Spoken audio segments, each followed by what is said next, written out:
నాకు ఇటువంటి సంఘటన ఒకటి జరిగింది. నాకు చెప్పా ఇదివరకు, మీకు గుర్తుంటే ఉండొచ్చు, మర్చిపోతే మర్చిపోవచ్చు. మళ్ళీ చెప్తా. ఇంటి దగ్గర ఉన్నప్పుడు శ్రీనగర్లో దేవుడు వచ్చాడు. నాకేమిస్తావన్నాడు. నేను అన్నాను, అయ్యా మొత్తం మీరు ఇచ్చిందే కదా ప్రభువా, నాకేం అక్కర్లా, మీరు నా దగ్గర ఉంటే చాలు, మీరు నాకుంటే చాలు, అంతే ప్రభువా అన్న. మళ్ళీ అడుగుతారు, నువ్వు నాకేమిస్తావని. నేను మళ్ళీ ఇదే మాట మాట్లాడుతున్నా. అట్లా అరగంట సేపు నాతో మాట్లాడాడు దేవుడు.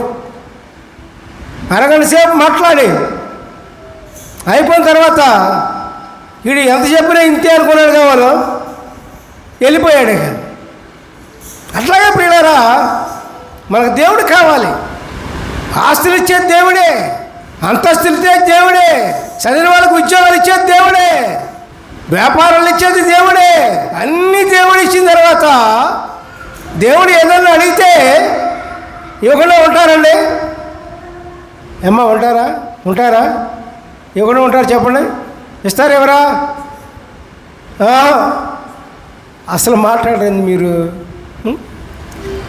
దేవుడు ఏదన్నా అడిగితే ఇస్తారా లేదా? అది కావాలి నాకు.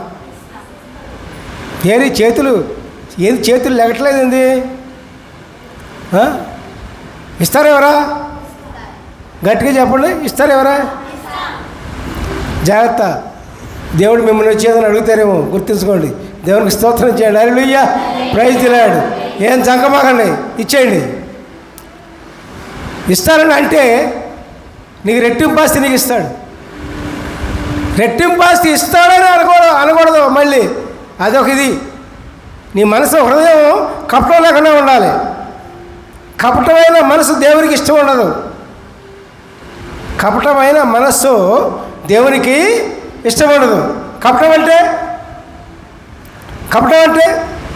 నా దగ్గర ఒక మాట, పక్కన ఒక మాట, ఇంకోటి దగ్గర ఒక మాట, అన్నీ మాటలు ఒకే మాట ఉండదు.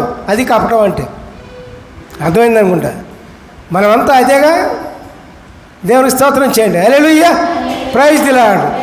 కపటం లేకుండా మన జీవితం ఉంటేనే దేవుడు మనల్ని అంగీకరిస్తాడు, మన ప్రార్థన అంగీకరిస్తాడు, మనం చేసే అర్పణలు అంగీకరిస్తాడు, మనం చేసే సమస్తం కూడా అంగీకరిస్తాడు. కపటంతో మనం ఏదన్నా దేవునికి అర్పించినా, కపటంతో మనం జీవించినా, కపటంతో మాట్లాడినా, కపటంతో తలంచినా అది మన ప్రార్థన దేవుని చేత అంగీకరించబడదు. ప్రియులారా, దేవునికి స్తోత్రం.